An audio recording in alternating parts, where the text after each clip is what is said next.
Ma'am Annalyn, magandang hapon po. Ilan po ang inyong anak, ma'am, na wala po sa inyo ngayon? Dalawa po. Dalawa.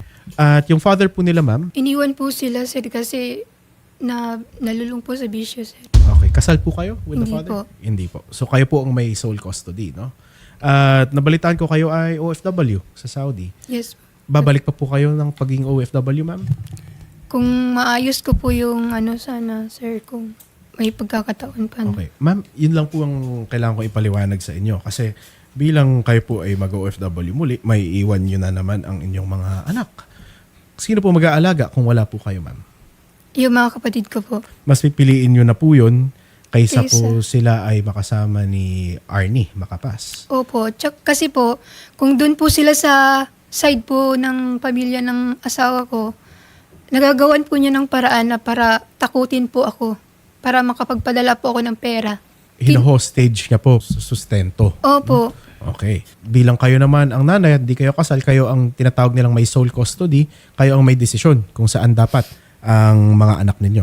Arnie, magandang hapon. Magandang hapon din po. Magandang hapon din po, attorney. Arnie, nasa sayo nyo ngayon ang dalawa nyong anak, tama? Sa nanay ko po. Doon ka pa rin ba umuwi sa nanay mo? Hindi pa po ako umuwi doon sa nanay ko, sir, kasi inaasikaso ko rin po yung natitirang mana ng tatay ko para may pangpuhunan. Sir Arnie, so sinasabi nyo ngayon, hindi rin kayo madalas nakaka-uwi sa nanay ninyo? Hindi nyo rin nasasamahan yung dalawa nyong anak, sir? Sa ngayon po, hindi po kasi may personal po akong problema po. Di ba mas mabuting ibigay na lang natin yung kustudiya kay Ma'am Annalyn? Hindi po, mahirap sa akin yung ganyang kailingin po. Basta, siguraduhin niya po na basta nakait din po mga anak ko. Nasira lang po siya Kasi sa may babae.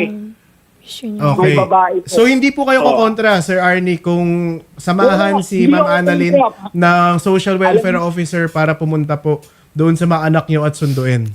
Wala pong At problema. mapagsasabi pero nyo po sa wala inyong pong- nanay na i-turn over na po yung mga anak dito kay Ma'am Annalyn. Opo. Opo. Pero sa akin, pakikiusap ko lang po, bago niyo kunin po, pakita niyo po muna sa akin na safety yung mga anak ko doon sa kung sino yung pagbibigyan niya.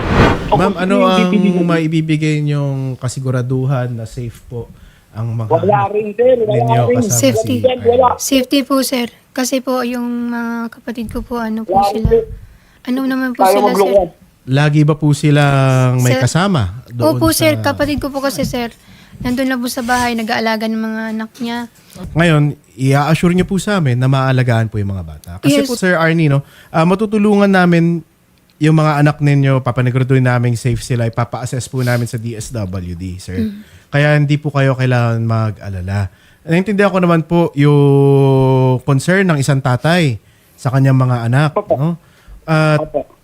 papaniguraduhin rin namin, sir, na pag may oras kayo, meron rin kayong tinatawag nating visitation rights, no? Walang problema po. Pwede niyo pong Basta po, bisitahin, pwede niyo pong pagpipilitan po makasama minsan. Ganyan. kahit na po tayo, sir. Kahit sa video call lang, messenger lang. Okay, Sagot sige sa sir. puso kami nun. Ayun, no, para lumaki pa rin sila na kilala nila ang kanilang tatay. Karapatan nyo rin naman yun, sir. At ibibigay rin Kahit namin hindi sa ko inyo. pa- Kahit hindi mo naman akong sa kanila, alam ko yung mga utak ng mga anak ko, sir. Alam nila na ako talaga ama nila eh. Okay, salamat. Salamat, Sir Arnie, no? Sir Bauya, mukha pong meron po kasi tayong ditong complainant, sir, na meron pong dalawang anak. Kasama po ngayon ang kanilang lola, no? Hindi po sila married, so by law, sole custody belongs to the mother po. At nais lang po namin sanang magpasama at siguro po sunduin yung mga bata para po mabalik sila dito sa kanilang mother na si Ma'am Annalyn. Can we seek assistance from your office po kaya, sir, to help us dun sa turnover?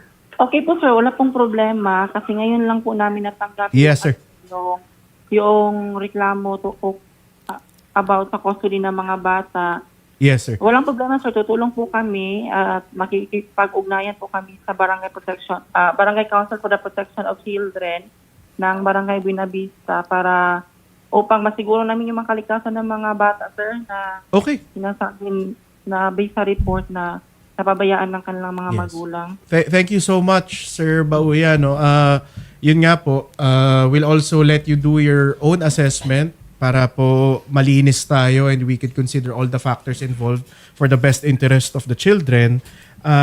Ilalapit po namin formally itong kaso na to sa office po ninyo. Maraming salamat. Thank you for taking our call, Sir Bauya. Okay po, sir. Okay. Wala na rin po kayong balak may pagbalikan kay Sir Arnie? Wala na po. Kasi punong-puno. Okay po, ma'am. Focus on your children habang nandito po kayo. At sana tulad ng sabi nga ni Sir Arnie, parehas kami, mapanigurado nyo sa amin yung well-being and safety ng mga anak ninyo. Okay? Sige ma'am, yung reporter namin will just schedule with social welfare officer natin, si Sir Bauya, para po sunduin na natin yung inyong mga anak, ma'am. Okay? Yes. So, matter of scheduling na lang. Pumayag naman na yung father, pumayag na po kayo, andyan na po yung CSWD, DSWD, para po wala nang pwedeng pumigil. Salamat po, sir. Okay.